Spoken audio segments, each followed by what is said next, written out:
Namaste. Today I'm going to read Volume 2, Book 2, Rudra Samhita, Part 5, Chapter 3, The Virtues of the Tripuras in the Shiva Puran. Vakratuna Mahakaya Suryakoti Samaprabha Niraveganam Kurumideva Sarokaya Sushav Mekadantai Vakratundai Ganudanti Pachodera Gam Ganaptiram Gam Ganaptiram Gam Ganaptiram Yadivi Sarvabhutishu Pidyarapinna Santramas Namo Jagalmadya Pratanimas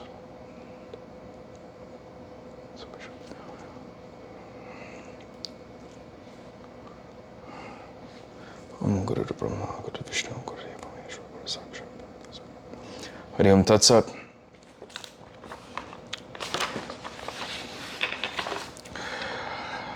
Shiva said, a virtuous person is the presiding ruler of the Tripuras. Now, he who practices virtuous deeds should not be killed by sensible persons. O gods, I know the misery of the gods completely. It is great. Those asuras are very strong. They cannot be killed by the gods or demons. The sons of Taraka and Maya are equally virtuous. O sensible ones, they are invincible to all the citizens.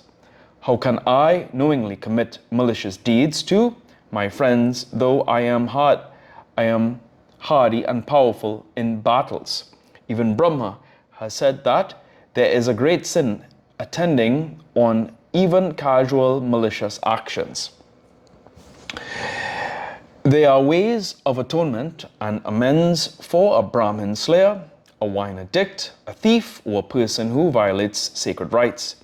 But there is no expiation for ungrateful men. Those asuras are my devotees. O gods, how can they be slain by us? Let this aspect be thought over by you. We know what is virtue. You must consider this virtuously. They should not be slain as long as they continue their devotion to me. Yet this reason may very well be intimated to Vishnu. Sanat Kumara said, O sage, thus when they heard these words, Indra and other gods immediately intimated this to Brahma in the first instance. Then, with Brahma at their head, the gods, including Indra, quickly went to Vaikuntha in all glory. On going there and seeing Vishnu, the gods bowed to him in agitation, and with their palms joined in reverence, they eulogized him with great devotion. They intimated to Vishnu, the powerful, the reasons for their misery, the earlier ones as well as the latter. On hearing the distress of the gods as well as the vows observed by the Tripuras, Vishnu spoke as follows. Vishnu said, this is true, that where the eternal virtue reigns supreme, no misery raises its head like darkness when the sun is seen. Sanat Kumara said, on hearing these words, the gods became miserable and dejected. They spoke to Vishnu with their lotus-like faces depressed. The gods said, how are we to go about our activities? How can our misery be dispelled? How can we be happy? How are we to remain firm? As long as the Tripuras are alive, how can we observe virtuous activities? All the residents of the three cities give troubles to us. What else can we say to you? Either the annihilation of the Tripuras shall be made, or the untimely destruction of the gods shall be proceeded with. Sanat Kumara said, after saying this and lamenting frequently, the gods were in a fix and could neither stay nor leave the proximity of Vishnu. On seeing them in that plight, distressed and humiliated, Vishnu thought within himself, I am the benefactor of the gods, but what can I do in this affair? The sons of Taraka are the devotees of Shiva. After thinking like this, he thought upon the Supreme Vishnu, the Lord of sacrifices, the primordial Purusa. Immediately on being thought upon by Vishnu, all the sacrifices came where Vishnu was stationed. With palms joined in reverence, they bowed to and eulogized Vishnu, the Lord of sacrifices and the primordial Purusa. The eternal Lord Vishnu saw the eternal sacrifices and told them, looking at the gods too, including Indra. Vishnu said, in order to destroy the three cities and to bring about prosperity in the three worlds, O gods, perform the worship of Lord Shiva along with the Lord of sacrifices. Sanat Kumara said, on hearing the words of Vishnu, the intelligent Lord of the gods, and bowing to him lovingly, the gods eulogized the Lord of sacrifices. O sage, eulogizing thus, the gods worshipped the sacrificial being in accordance with the rules governing the same with the complete rites. Then from the sacrificial pit rose up thousands of bhutas of huge size and armed with tridents, spears, iron clubs, and other weapons. The gods saw thousands of bhuta sangas armed with tridents and spears and possessing various weapons such as staffs, bows, stones, etc. They had various missiles to strike with. They were in different guises. They resembled the destructive fire and Rudra. They were on a par with the destructive sun. When they bowed to him and stood waiting in front, Vishnu saw them, the glorious Lord of sacrifices who carried out the behests of Rudra, spoke to them. Vishnu said, O Bhutas, listen to my statement. You are all very powerful and have risen up for fulfilling the task of the gods. All of you go immediately to the three cities.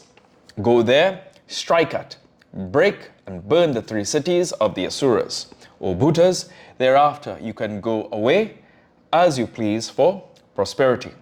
Sanat Kumara said, on hearing the words of the Lord, the host of Bhutas bowed to the Lord of the gods and went to the three cities of the Asuras. Immediately after their entry into the cities, they were reduced to ashes like moths in the fire. Those who escaped fled out of the cities and came grief-stricken to Vishnu. On seeing them and hearing the incidents in detail, Lord Vishnu pondered over this. On realizing that all the gods were distressed and dejected in the mind, he too was extremely grieved. He became much worried at the thought, how can I destroy the three cities of the Asuras with force and carry out the task of the gods? The Lord, who had authoritatively laid down the rules of conduct according to the Vedas, said there is no doubt in this, that the virtuous ones cannot be destroyed by black magic. O good gods, these Asuras and the other residents of the three cities are virtuous. Hence, they have become invincible, not in any other manner. After perpetrating great sins, they worship Shiva, and so they are freed of all sins, even as the leaves of the lotus from water. O gods, thanks to the worship of Shiva, their cherished desires are realized. Different means of enjoyment in the world are brought under their control. Hence, these Asuras who are devoted to the phallic worship enjoy different kinds of pleasures and prosperity and salvation hereafter. Then, putting obstacles in their activities of virtuous rites by means of magic art, I shall destroy the three cities of the Asuras quickly for accomplishing the task of the Asuras. After thinking thus, Lord Vishnu set himself to the task of interfering with the sacred rites of the Asuras. As long as the worship of Shiva is continued and as long as the pure activities are strictly adhered to, there is no question of their ruin at all. Hence, such means shall be followed as will make Vedic Dharma disappear thence. Undoubtedly, the Asuras will forsake their worship of the phallic emblem of Shiva. Deciding thus, Vishnu started ridiculing the Vedas for putting up obstacles in the virtuous activities of the Asuras. At the bidding of Shiva, Vishnu, who was commanded to protect the three worlds and who renders help to the gods, spoke to them. Vishnu said, O gods, you go to your own abodes. Undoubtedly, I shall carry on the task of the gods to the extent of my intellect. Strenuously, I shall make them averse to Shiva. Coming to know that they are devoid of devotion to him, he will reduce them to ashes. Sanat Kumara said, O sage, accepting his behest, with bent head, the gods and Brahma felt satisfied, and, with faith in their hearts, returned to their abodes. Thereafter, Vishnu performed deeds conducive to the welfare of the gods, listened to those excellent deeds, destructive of all sins. Let's see if there's any footnotes.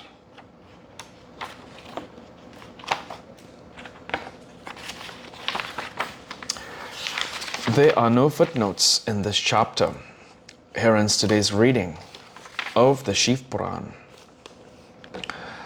Om Prabhu Prananatam Vibhum Veshwaratam Jagannatanatam Sarantabhajam Buddhipitam Bhueshwaram Bhutanatam Shivam Shankaram Shabhumeshanavide Om Kapura Gauram Karanavrataram Sansarasaram Bhujagendrahadam Sadhavasantam Hridar Vinde Bhavam Bhavami Saitam Namami Om Namah Parvati Pate Hara Hara Mahadev Keshe Om Namah Shivaya Om Namah Shivaya Om Namah Shivaya Om Jum Samburu Samtrambakame Jame Sugandam Pushtivaranam Urvarakami Vabandhanat Mircham Mukshimamatatum Swaha Om Sajum Om